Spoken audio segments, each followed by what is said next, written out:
The Alchemy of Tattooing, Wisdoms of Ancestor Tattoo, where we explore and revive the ancient understandings and methods of tattooing for transformation, creation, and shifting into a higher vibration through processes so effective that it seems like magic. Or is it indeed the true definition of magic? The Alchemy of Tattooing.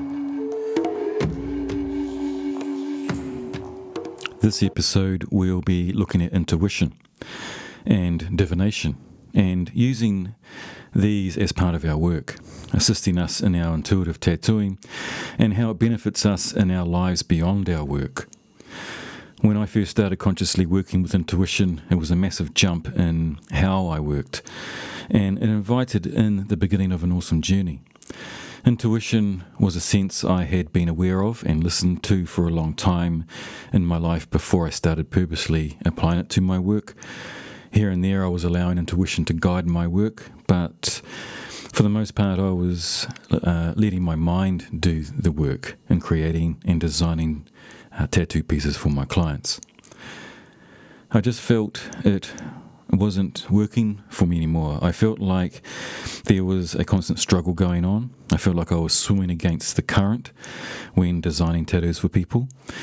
I would work for hours after work trying to create and come up with the best artwork for my clients, but I just didn't feel connected, and when it came to placing the design on the client, it just didn't feel right. I felt it could be better, and a lot of tattooists out there would know the struggle when it comes to, showing the client the design and them not resonating with it. Even if the client was happy with it, I felt there could be more. There could be more connection here. I felt the design could connect or resonate more to their story somehow. So one day I decided to dive deep. I decided I was no longer going to design anything before the session and totally go with my intuition, to completely let go and connect with the flow of intuitive energy and trust what would come through. I let go and trusted the design, that the design was already created, and all I had to do is receive it through me and let this energy guide my hand while drawing it on the person. I would empty everything out of my mind. I would let go of everything I was holding in my body energetically, and I would tap into a higher spectrum that held the design. I would connect to this person and trust that whatever came through, the first messages or the first guidances, the first flow, I would trust this and go with it. I found that allowing the design to come through intuitively, I was able to create a design that held and embodied what the client was looking for and bring forth a design that resonated with them and one that they could connect to. The design had meaning and purpose for them. It contained frequencies that aligned with them and in turn raised their own frequency and own personal healing. In some cases, this would resonate down the ancestral lines and assist in healing unwell ancestors as well. I believe tapping into your intuitive abilities this way also opens communication with the ancestors.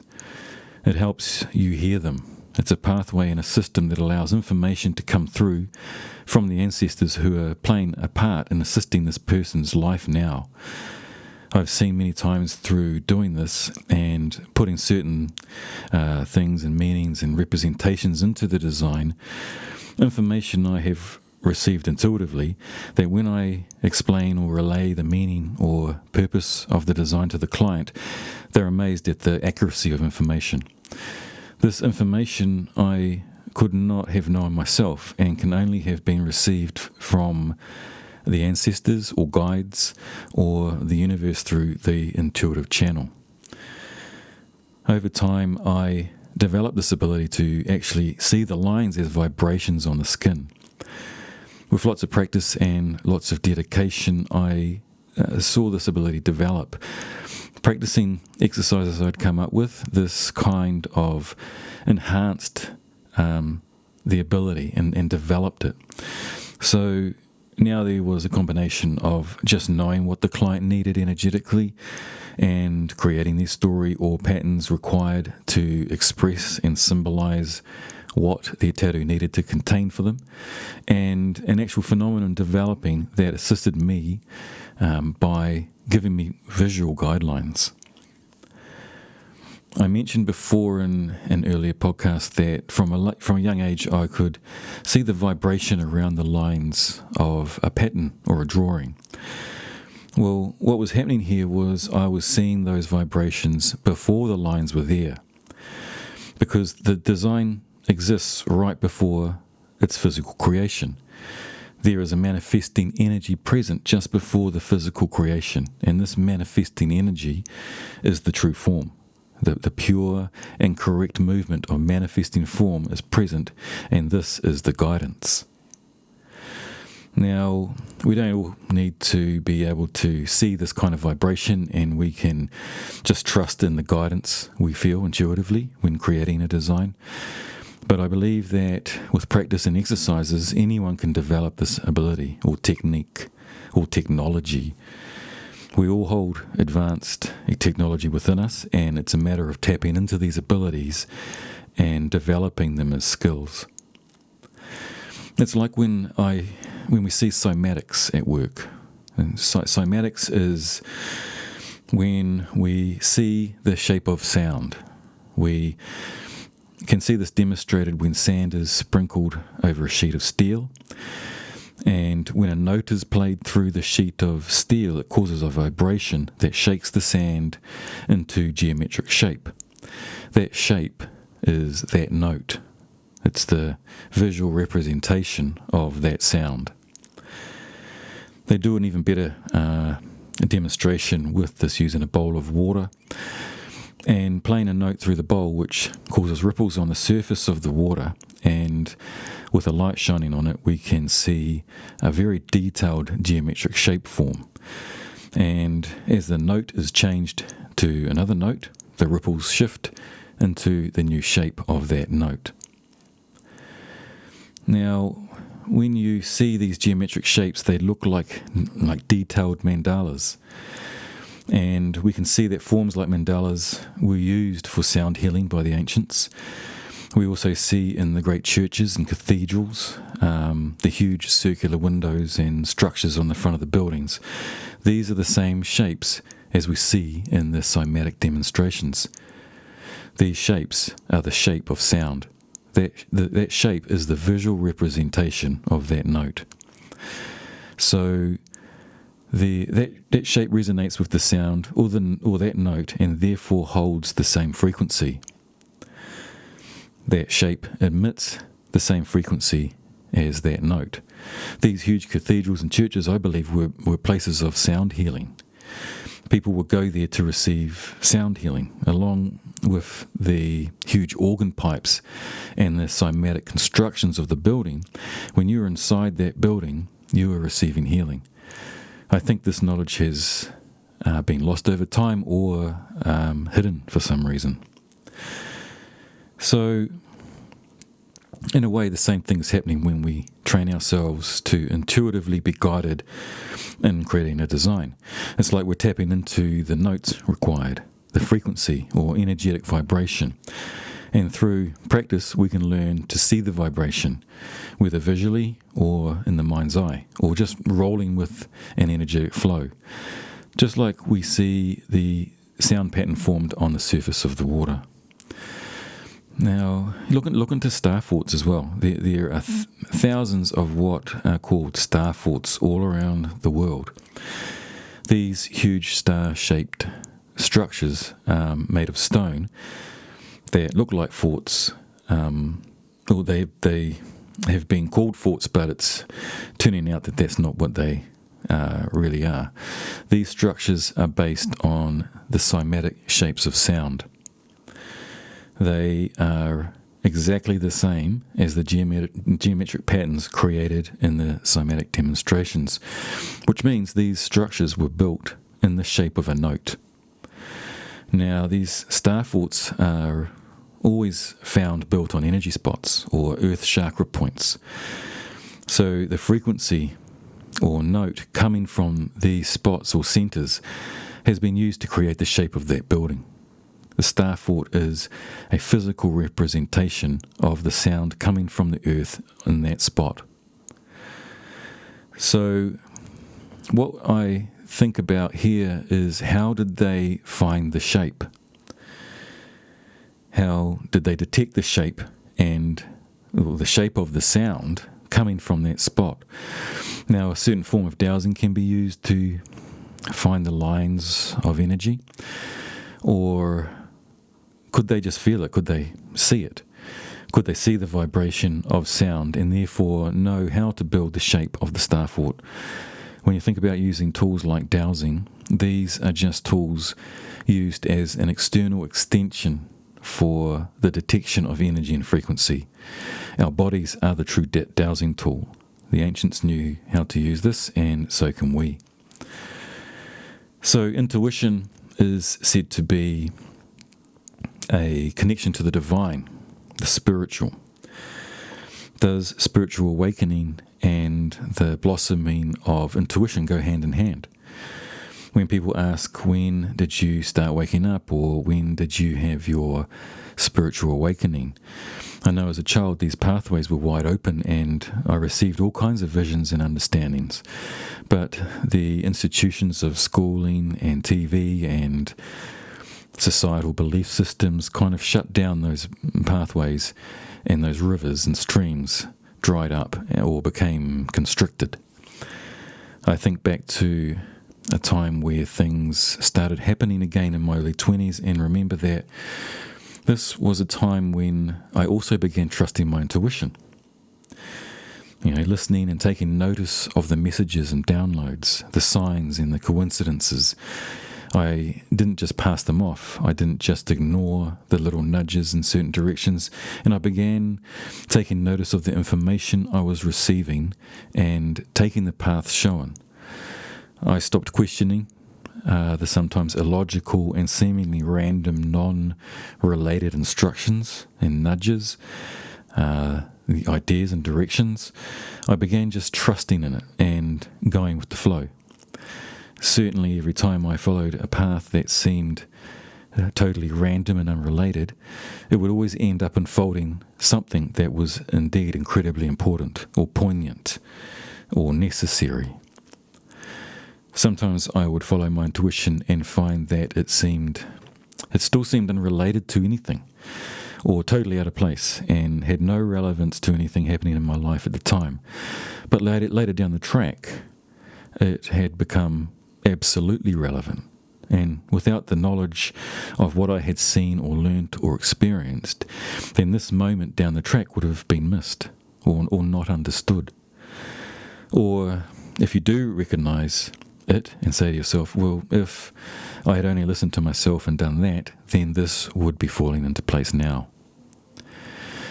There have been many times where I've got to a point in my life that has required some kind of knowledge or experience, that if I hadn't followed my intuition on some random unrelated thing back then, I wouldn't have been able to move through this part successfully, or this important point would no longer be significant because I hadn't experienced or picked up on the information that I was being nudged towards back then.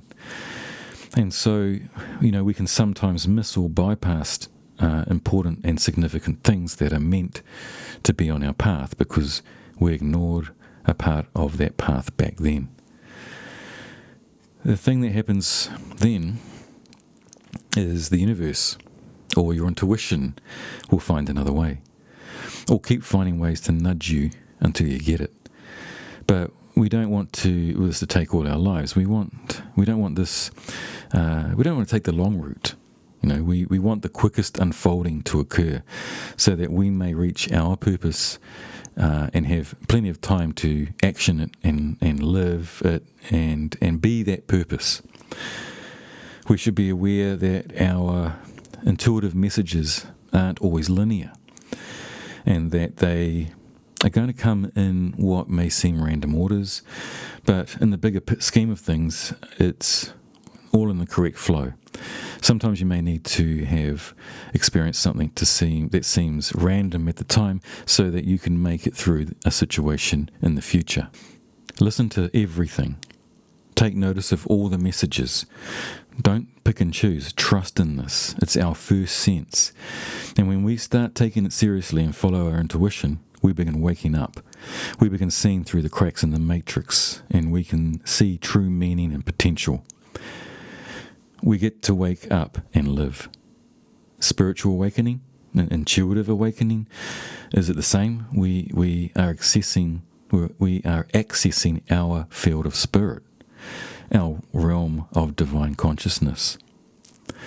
Full awakening simply means that we perceive from the perspective of spirit, from the view of oneness all the time. The quantum physics definition of the field is invisible moving forces that influence the world. Now, the spiritual definition of spirit is invisible moving forces that influence the world. Quantum physics and spirituality have the same conclusion. So, when I think back to what could have been termed a spiritual awakening, I see it was in line with when I woke up to my intuition, my intuitive spiritual guidance. Can we use that term, intuitive awakening, for the same process? Intuition is a form of communication from spirit or the spirit realm or universe, or however you like to understand it. Although it has been said intuition is our sixth sense, I believe we should consider it our first sense. It is time to get on track with our deeper intelligence. This is our own channel to the divine. Acknowledging our own deep intuition gives us our own validity.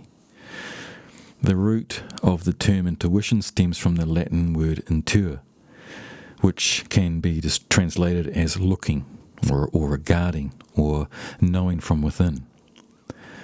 Intuition is like hearing a thought, feeling a vision, seeing a feeling, or thinking a sound. We want to become more aware of this language, this inner communication. Our lives and what we do and become will be very different once we really tap into this. This is gold. This is our gold. Discovering your gold. Gold being the higher state of consciousness. So much is being done to block our access to our intuition today. There are a lot of forces actively engaging in suppressing our natural ability of intuition. The powers that shouldn't be don't want us to access this ability. They don't want us to be living from this powerful form of wisdom and guidance and truth. We are programmed from birth. We are given programs and belief systems that override our intuitive abilities, masking them and causing an atrophication of our channels. Programming is done in many ways. We receive a download of normal from the moment we are born onwards, a programmed perception. As soon as we come out of the womb, we are downloaded with our parents' perceptions. That's not their fault. They've been through the same system we're about to go through. They only know this as normal and pass those perceptions on to us. Then, within 4 years, like you've only just got here, you're sitting at a desk with an authority figure representing the state's version of everything in front of you, telling you what you have to, when you have to be there, telling you when you can leave, when you can go to the toilet, when you can eat, what is, what isn't, what's possible and what's not possible, and the nature of everything, their version of history, their version of reality. The first 7 years of our lives, we are in a theta state, the state of imagination. But this is also a state of hypnosis. We are an absolute sponge, open to installing every program downloaded. These programs are continually updated.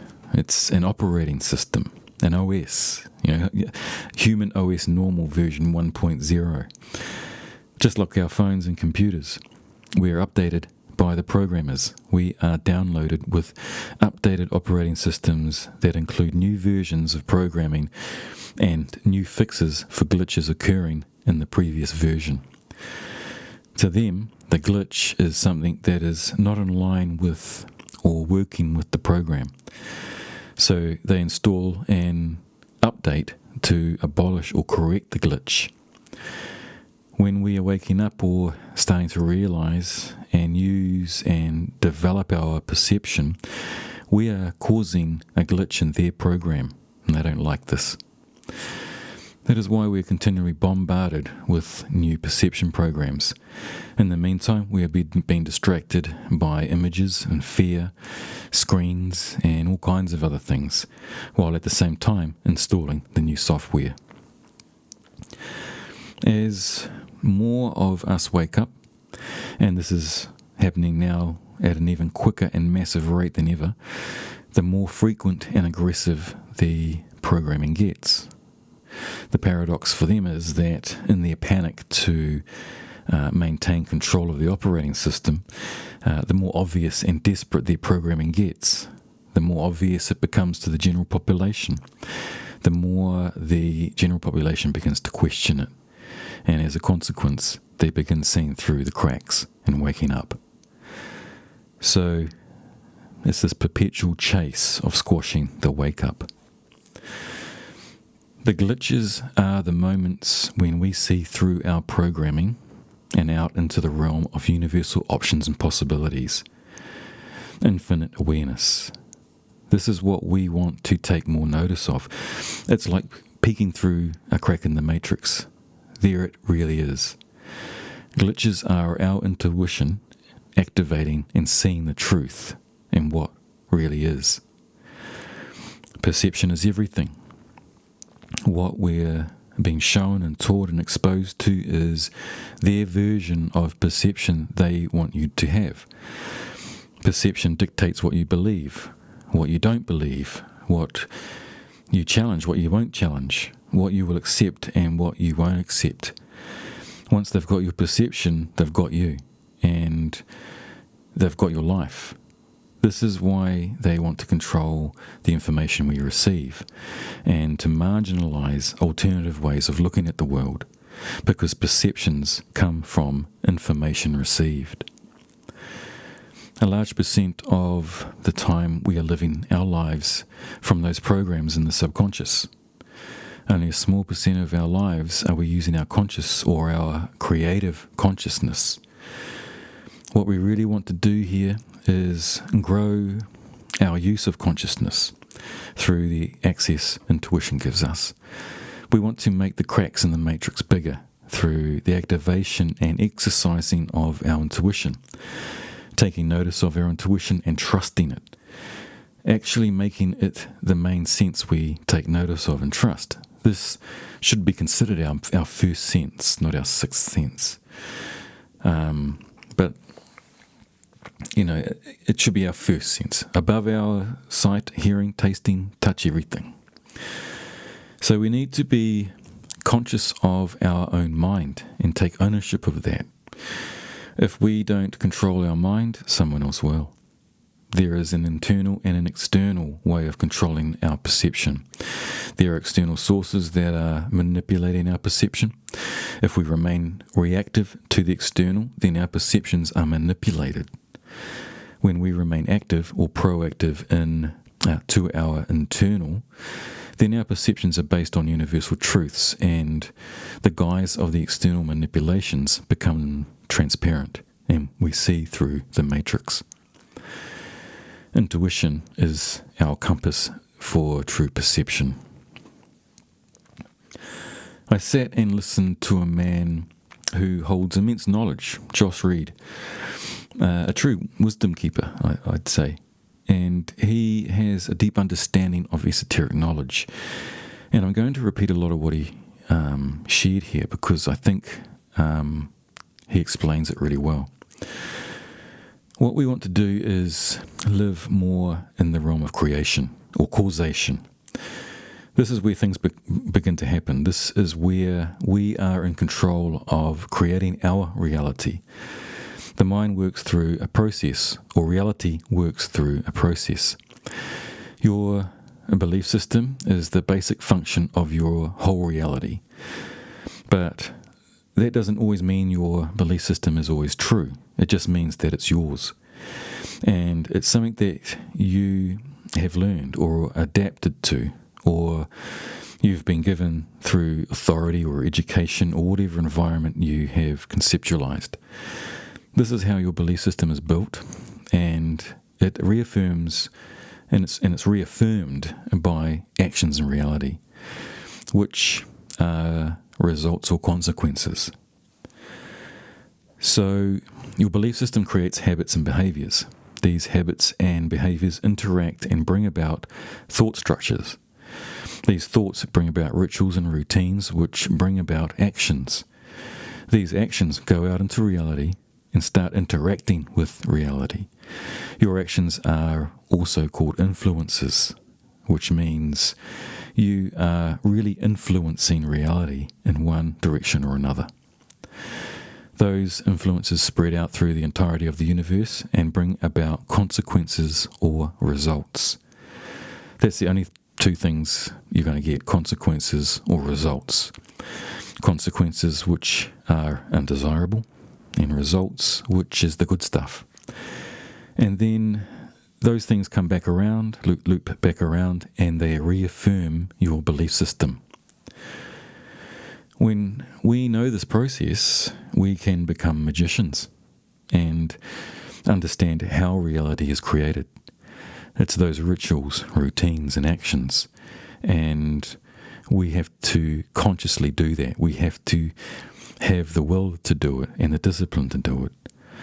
Because if you discipline your mind towards the right rituals, routines, and actions, which give you results in your reality, which reaffirms your belief system, you're building a structure and a process, a system in your life of success in your life.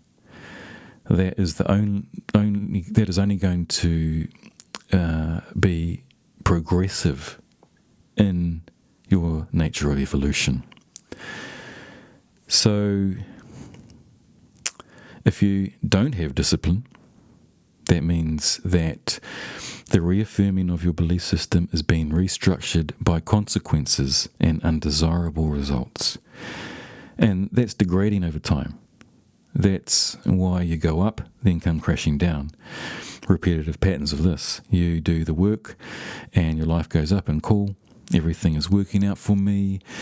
Then you let go of the awareness and the rituals, routines, and actions, and you come crashing down again. So if you're not in control of your habits, your rituals, routines, and actions, if you don't maintain a discipline around those things, around that process, consciously in your mind, then who controls that process for you? If you don't own the discipline in your life that is bringing about the results you want, then you are handing that over to those structures and processes that will bring the results they want. And once we understand this, then there are only two ways we can go. And it's our choice. We can set up practices or just ways of living and doing things that embrace this idea and the results. This grows our intuitive abilities.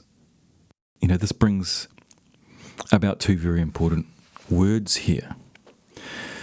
Nescience and ignorance. Nescience is more about you don't know what you don't know, where ignorance is more where you understand that something exists, but you just choose to not acknowledge that knowledge.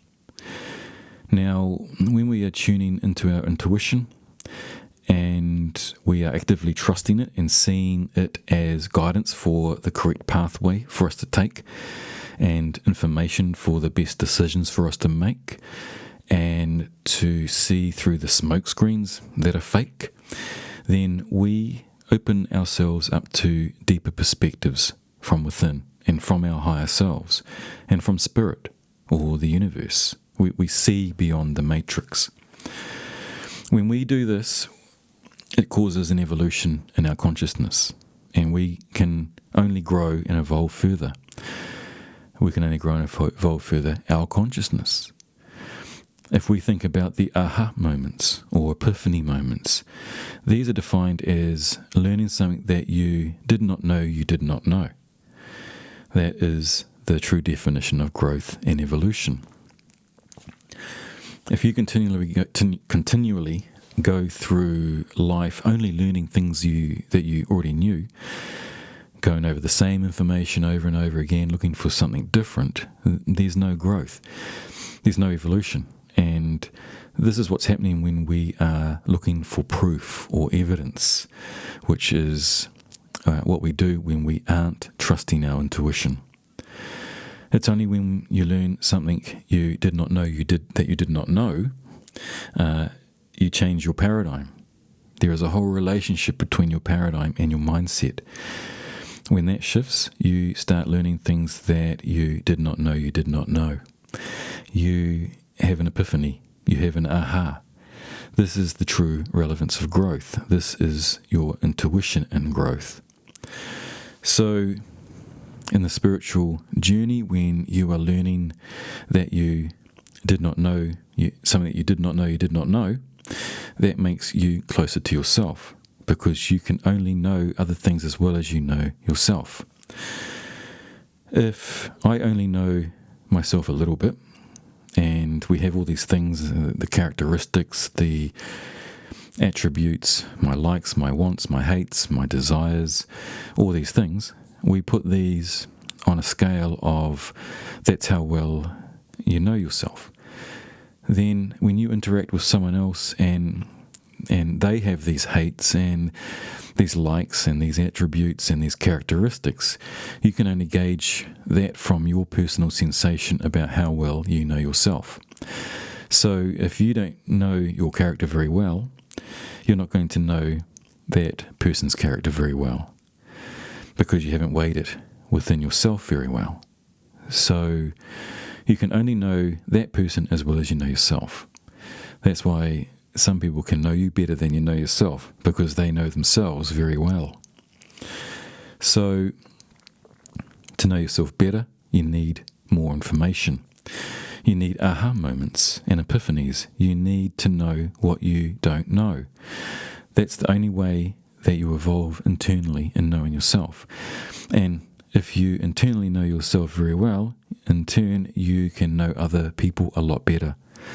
You are opening yourself to more energetic information. And as this happens more and more, then your intuitive pathways widen and more information can come in. So you can see how this can cycle around and give us knowledge and guidance on what design or tattoo someone needs. You are opening access to the information of that person, spiritually, energetically, and intuitively, as we grow our intuitive practices. And there are many things we can do to actively enhance our intuitive abilities. We're able to perceive things better through the higher level of information we begin receiving. This actually raises our frequency, and in turn we are able to see and perceive connections and patterns in the world around us more clearly and more obviously. Putting this into a dimensional concept, let's kind of explain this by using and understanding that people vibrate on 3 different levels of frequency. Some people are vibrating on a low frequency, some are vibrating on a middle range frequency, and others are vibrating on a higher frequency. The lower frequency people are those who are dominated by emotions. These are the ones who live in the realm of effect, meaning everything that happens to them is instigated by their external environment. So they are reacting to the world continuously. And these reactions are mostly emotional because of the psychological programming that's going on. The middle range frequency people have a balance. They understand that the world is manipulated and that information can be manipulated, and there are different levels of this, but they also have a discipline or a certain control over their life. Then we get to the third frequency people, the higher frequency people. This would be the magician or the tohanga, the druid, the ones who have learned the ancient secrets. This is the one who has the ability to rise above the laws in the lower plane. This is a capacity of knowledge and action and wisdom of understanding these things and being able to flow with it and be in resonance with it. So let's say that each human has a resonant frequency. This is derived from your DNA. Your DNA is a fractal electromagnetic antenna. Your DNA exists in a frequency range of about 34.5 gigahertz. But this range goes up and down. This means that we are electromagnetic beings. Every sensory interaction we have, our sight, our taste, our smell, our touch, are all electromagnetic. Our atoms in our body are touching the atoms in the material we touch, and what's interacting is electrons. And when these electrons interact, they repel each other. That's an electromagnetic interaction. The same thing for taste. Taste happens on a chemical level. Taste is interacting on an electron level of the atomic structure. And so all of our senses are electromagnetic in nature. Our DNA is an electromagnetic transducer. It takes in electromagnetic signaling and it sends out electromagnetic signaling. So if we look at this in the way that everyone is a radio antenna, and imagine the average consensus reality exists at 103.5 megahertz. So consensus reality, the current reality that's being broadcast now, is 103.5 megahertz. Some people exist at 99.2, and they have a hard time in life because they're trying to match that frequency of the consensus reality. There is a level of dissonance between them and the consensus reality. Their DNA isn't attuned or resonating with that consensus reality. But then some people are at 104 or 106, and it's the same thing for them. When they are seeing a whole different world, information is processed completely differently, and they look at everything and they see the connections and they see the patterns, they see how things are unfolding, and they can't see how others can't see these things. Like, why are they so blind to these things? So if we're existing in this conscious reality, we all see the trees and the lake and the dog and the cabin, but depending on the level of frequency we are vibrating at or resonating at, we will be receiving different levels of information. We will be receiving different levels of signals. So there's a different feedback loop being experienced by the different levels each person's frequency is at. We are receiving information on different levels. Some will see more connections than others. Even in the world today and what's going on, some people see more, realize more, have more epiphanies, see through the lies and the programming. Some people don't, or only receive the programming and perceive no more than that. Some people have a dissonance to reality. Our DNA exists in a certain frequency range, but this range can go up and down. Growing and strengthening our intuition assists in raising this range of frequency in our DNA, just as being distracted away from our intuition and exposing ourselves to more abundant levels of programming and social conditioning can lower this range of frequency in our DNA. Now we're just going to pause there and divide this podcast recording into two parts. You've just been listening to part 1 of Intuition and Divination. To listen to the rest of this podcast, please go to part 2 of Intuition and Divination. Thank you.